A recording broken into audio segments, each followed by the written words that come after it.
There's a house in a terraced street in Ponders End, North London, where the events of the past 2 months have baffled all who've heard about them and scared the life out of those who've been directly involved. This is the home of Mrs. Peggy Hodgson and her family. At the moment, the children are being looked after by relatives because Mrs. Hodgson is ill in bed. The sequence of bizarre happenings which unfolded round these children and their mother in September have made the walls of the house rattle with the impact of flying objects and the sound of mysterious knockings. Soon a second family was drawn into the action, the next-door neighbours, Peggy and Vic Nottingham. We'd been sitting listening to the knocking, and the woman next door, she called me in.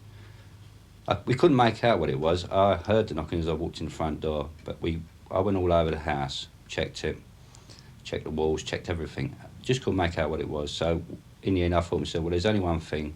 I'll call the police. One of the 2 police officers sent to investigate made the following remarkable statement about what they heard and saw in this living room. There were 4 distinct taps on the wall, and then silence.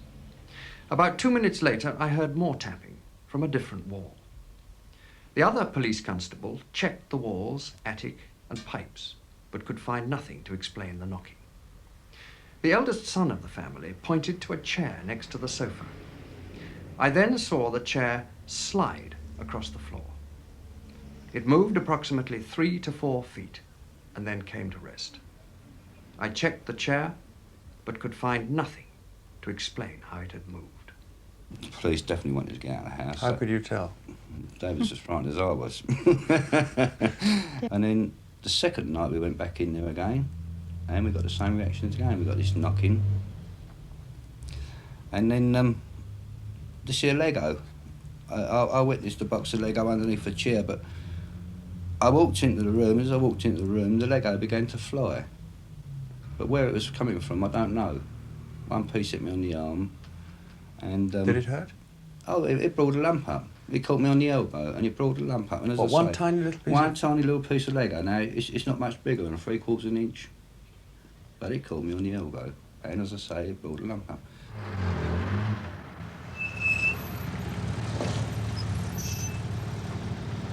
In the absence of a law against chairs that move on their own, the police were powerless to act.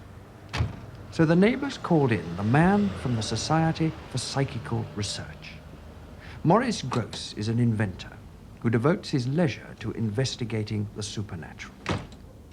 Since coming on the case, he's made several recordings of what he says are unique examples of a poltergeist in action.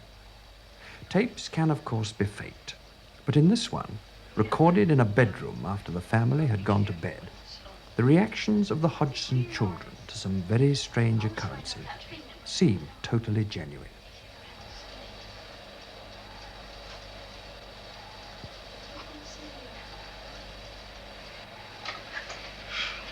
All the lights gone out. Oh.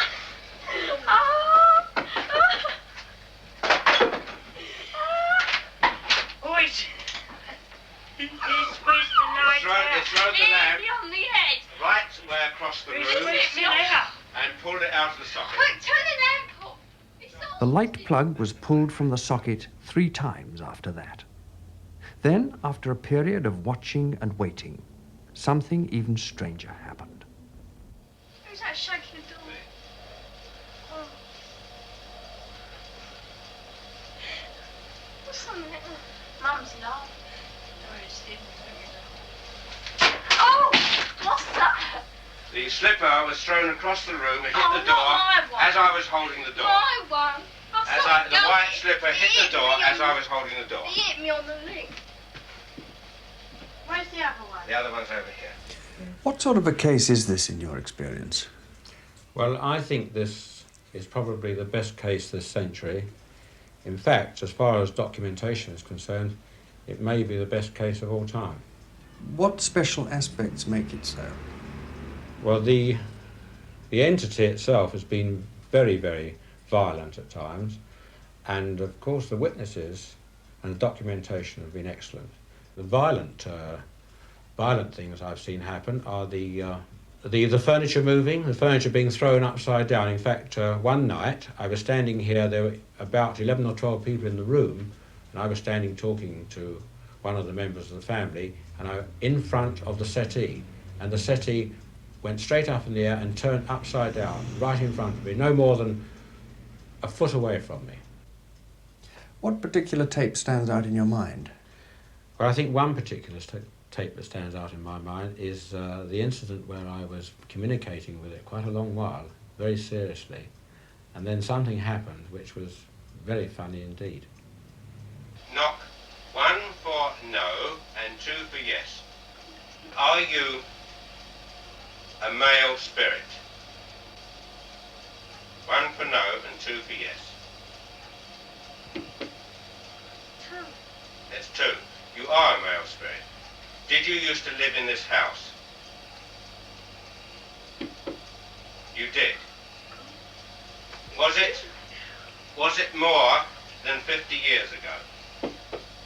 Yes. Did you die in this house? Did you pass on? You did pass on in this house. Now, why are you here? Are you unhappy?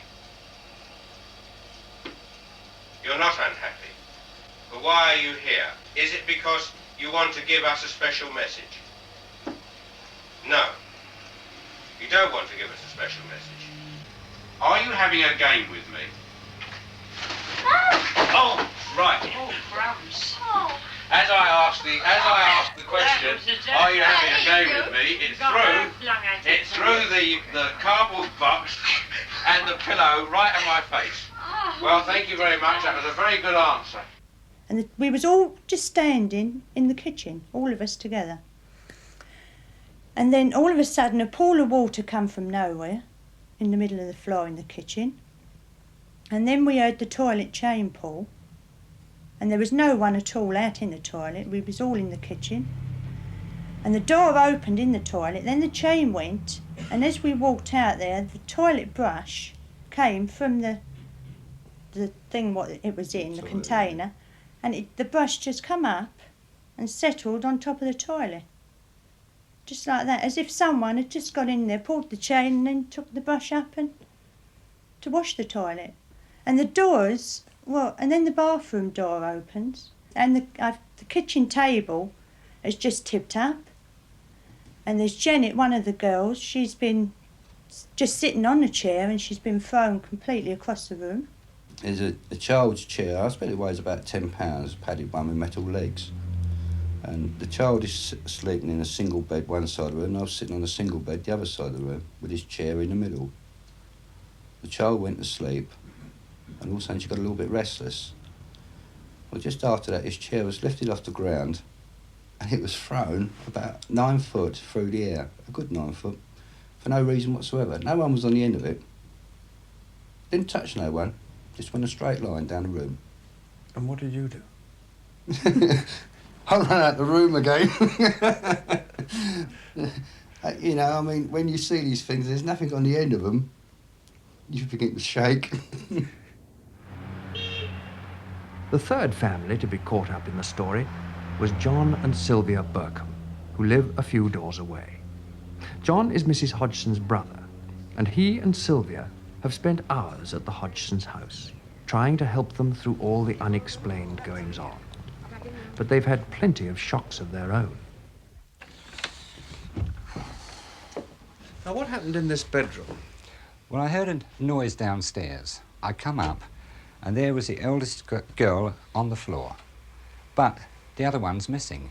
So I look under this bed, I look under this one, and as I stand up, I see it. There she is, across this radio, one leg in the air, and her head hanging down. Just to prove that I wasn't mad, I yelled for my wife to come up to see what I have just seen. But she was asleep. As a roof repairer, Vic Nottingham is used to tall stories. But he never thought he'd play a leading role in one like this. I've got one chap at work, for instance, and he says to me, how's your ghost getting on? Now, I mean, it's no good talking to a chap like that, because he's got no reaction on it whatsoever. he thinks that I'm going round the bloody bend, like, you know what I mean? But Do you think you are? well, I was straight. I mean, I'm 44 and I've never witnessed anything like it before in my life. But the only thing that worries me, see, being a roofer by trade, is beginning to get on top of you. Your nerves begin to shatter a little bit. In every story of things that go bump in the night, there are two possibilities. One, that it's a hoax. Two, that there's something going on beyond the grasp of the human mind.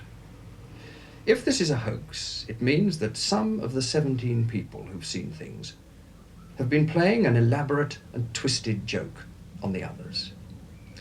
If it isn't a hoax, it means that either those 17 people have all been having hallucinations, including the police, or this is the best documented ghost story of all time. Can you tell me why you are upsetting this family? Is it because you enjoy doing it? You do enjoy doing it.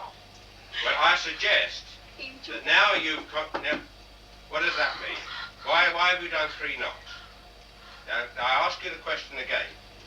2 knocks for yes, and 1 knock for no. Now, yes, that's right, you understand.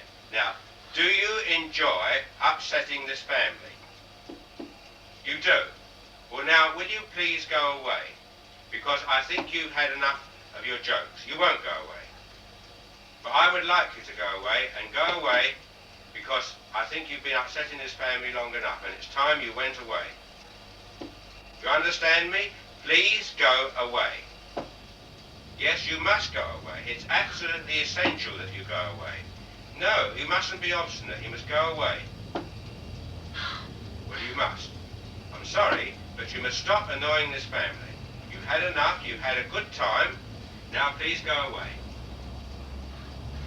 All right? Please go away. I can't say any more to you now. Goodbye. Goodbye.